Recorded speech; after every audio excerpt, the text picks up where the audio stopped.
ನಮಸ್ಕಾರ ಸ್ನೇಹಿತರೆ, ಟ್ರೇಡರ್ಸ್ ದುನಿಯಾ ಬ್ಲಾಗ್ಗೆ ಸ್ವಾಗತ. ಸ್ನೇಹಿತರೆ, ನಾನು ಈ ವಿಡಿಯೋದಲ್ಲಿ ಶೃಂಗೇರಿಯಲ್ಲಿ ಮಕ್ಕಳ ಅಕ್ಷರ ಅಭ್ಯಾಸವನ್ನು ಮಾಡಿಸುವಂತಹ ಸಂಪೂರ್ಣ ಕ್ರಿಯೆಯನ್ನು ತಿಳಿಸ್ಕೊಡ್ತೀನಿ. ಸೊ ಮುಂದೆ ನಿಮ್ಮ ಮಕ್ಕಳ ಅಕ್ಷರಾಭ್ಯಾಸ ಮಾಡಿಸುವ ಟೈಮಲ್ಲಿ ನಾವು ಯಾವೆಲ್ಲ ಕ್ರಮಗಳನ್ನು ಕೈಗೊಳ್ಳಬೇಕು ಅನ್ನೋದನ್ನು ನೀವು ತಿಳ್ಕೊಳ್ತೀರಿ. ಇದು ದೇವಸ್ಥಾನದ ದ್ವಾರ ಬಾಗಿಲು. ಇದರಿಂದ ಒಳಗೆ ಹೋದ ತಕ್ಷಣ ನಮಗೆ ವಿದ್ಯಾಶಂಕರ ದೇವಸ್ಥಾನದ ಒಂದು ನೋಟ ನಾವು ಕಾಣ್ತೀವಿ. ಆ್ಯಂಡ್ ಮಾರ್ನಿಂಗ್ ಟೈಮ್ ಭಾಳ ಚೆನ್ನಾಗಿತ್ತು, ಇಬ್ಬನಿ ಸಾಯ್ತಾ ಇತ್ತು, ಭಾಳ ಚೆನ್ನಾಗಿ ಕಾಣ್ತಾ ಇತ್ತು ದೇವಸ್ಥಾನ. ಅಲ್ಲಿಂದ ನಾವು ಮೊದಲದಾಗಿ ನಾವು ಕೌಂಟ್ರಲ್ಲಿ ಹೋಗಿ ನೋಡಿ. ಬಹಳ ಜನ ಏನು ತಿಳ್ಕೊಂಡಿರ್ತಾರೆ ಅಂದರೆ, ನಾವು ಹಿಂದಿನ ದಿವಸನೇ ಹೋಗಿ ಕೌಂಟ್ರಲ್ಲಿ ಟಿಕೆಟ್ ತೊಗೋಬೇಕು ಅಕ್ಷರಾಭ್ಯಾಸಕ್ಕೆ ಅಂತ ತಿಳ್ಕೊಂಡಿರ್ತೀರ. ಆ ಥರ ಏನೂ ಇಲ್ಲ. ಕೌಂಟ್ರ್ ಬಂದುಬಿಟ್ಟು ನೀವು ಯಾವತ್ತು ಅಕ್ಷರಾಭ್ಯಾಸ ಮಾಡಿಸ್ತೀನಿ ಅಂತ ಅಂದ್ಕೊಂಡಿರ್ತೀರಲ್ಲ, ಆವತ್ತಿನ ಬೆಳಗ್ಗೆ ಹೋಗಿ ನಿಮ್ಮ ಒಂದು ಕೌಂಟ್ರಲ್ಲಿ ಹೋಗಿ ನೀವು ಅಕ್ಷರಾಭ್ಯಾಸಕ್ಕೆ ಟಿಕೆಟ್ ತೊಗೊಳ್ಳಿ. ಟಿಕೆಟ್ ನಿಮಗೆ 500 ರೂಪಾಯಿ ಚಾರ್ಜ್ ಮಾಡ್ತಾರೆ. ಸೊ ಆ ಟಿಕೆಟಲ್ಲಿ 2 ಕೊಡ್ತಾರೆ, ಒಂದು ಡೂಪ್ಲಿಕೇಟ್ ಕೊಡ್ತಾರೆ, ಇನ್ನೊಂದು ಒರಿಜಿನಲ್, ಎರಡನ್ನೂ ಸಹಿತ ಇಟ್ಕೊಳ್ಳಿ. ನಂತರ ಅಲ್ಲಿಂದ ಸೀದಾ ನಾವು ಒಳಗಡೆ ಹೋದಾಗ ಎಡಭಾಗದಲ್ಲಿ ಅಕ್ಷರಾಭ್ಯಾಸದ ಮಂಟಪ ಸಿಗುತ್ತೆ. ಅಲ್ಲಿ ನೀವು ಎಲ್ಲ ಕೂತ್ಕೊಳ್ಳಿ. ಸೊ ಅಲ್ಲಿ ಕೂತ್ಕೊಳ್ಳಿ.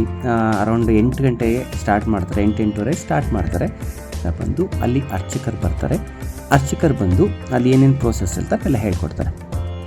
ಸೊ ಮೊದಲೇದಾಗ ನಾವೇನು ಮಾಡಬೇಕು, ನಾವು ಕೌಂಟ್ರಲ್ಲಿ ಟಿಕೆಟ್ ತೊಗೊಂಡಿರ್ತೀವಲ್ಲ, ಅದರಲ್ಲಿ ಒಂದು ಡೂಪ್ಲಿಕೇಟ್ ಟಿಕೆಟ್ ಇರುತ್ತೆ. ಅದನ್ನು ಅರ್ಚಕರಿಗೆ ಕೊಟ್ಟರೆ ಅವರು ನಮಗಲ್ಲಿ ಒಂದು ಸ್ಲೇಟು ಮತ್ತು ಬಳಪ, ಅದೇ ರೀತಿ ತಟ್ಟೆಯಲ್ಲಿ ಅಕ್ಕಿ ಮತ್ತು ಅರಿಶಿನ ಕೊಂಬನ್ನು ಕೊಡ್ತಾರೆ.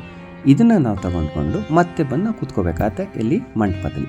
ನಂತರ ಅಲ್ಲಿ ಅರ್ಚಕರು ಏನಿರ್ತಾರೆ ಕೆಲವೊಂದು ಮಂತ್ರಗಳು ಹೇಳ್ಕೊಡ್ತಾರೆ. ಸೊ ಆ ಮಂತ್ರಗಳನ್ನು ತಂದೆ ಮತ್ತು ತಾಯಿ ಮತ್ತು ಅಲ್ಲಿ ಯಾರ್ಯಾರು ಇರ್ತಾರೆ ಎಲ್ಲರೂ ಹೇಳಬೇಕಾಗತ್ತೆ.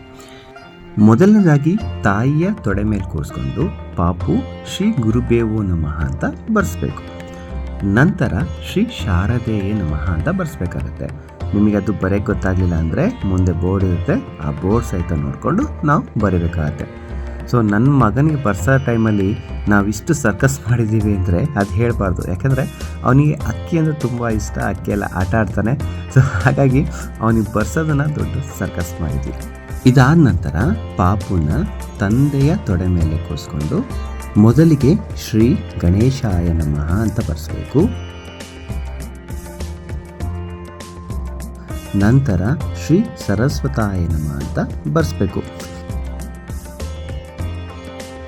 ಶ್ರೀ ಗಣೇಶಾಯ ನಮಃ ಮತ್ತು ಶ್ರೀ ಸರಸ್ವತಾಯ ನಮಃ ಅಂತ ಬರ್ಸಾದ ನಂತರ ನಾವು ಮೊದಲನೇದಾಗಿ ಅ ಆ ಇ ಈ ಇವು 4 ಅಕ್ಷರಗಳನ್ನು ಬರೆಸ್ಬೇಕು. ಸೊ ಇಲ್ಲಿಗೆ ಇವು 4 ಅಕ್ಷರ ಬರ್ಸಾದ ತಕ್ಷಣವೇ ನಮ್ಮ ಮಗನ ಅಕ್ಷರಾಭ್ಯಾಸ ಮುಗೀತು ಅಂತ. ಸೊ ನಂತರ ಇಲ್ಲಿ ಕೆಲವೊಂದು ಏನು ಮಾಡ್ತಾರೆ ಕೆಲವೊಬ್ಬರು ಅಂದರೆ, ಏನಾದರೂ ಗಿಫ್ಟ್ ಕೊಡಬೇಕು ಅಂತ ಇದ್ದರೆ, ಅಂದರೆ ನೀವು ಬೇಕಾದರೆ ಸ್ಲೇಟು, ಪೆನ್ಸಿಲ್ಲು, ಆಮೇಲೆ ಚಾಕ್ಲೇಟ್ಸು ಇದನ್ನೆಲ್ಲ ತರ್ಬೋದು.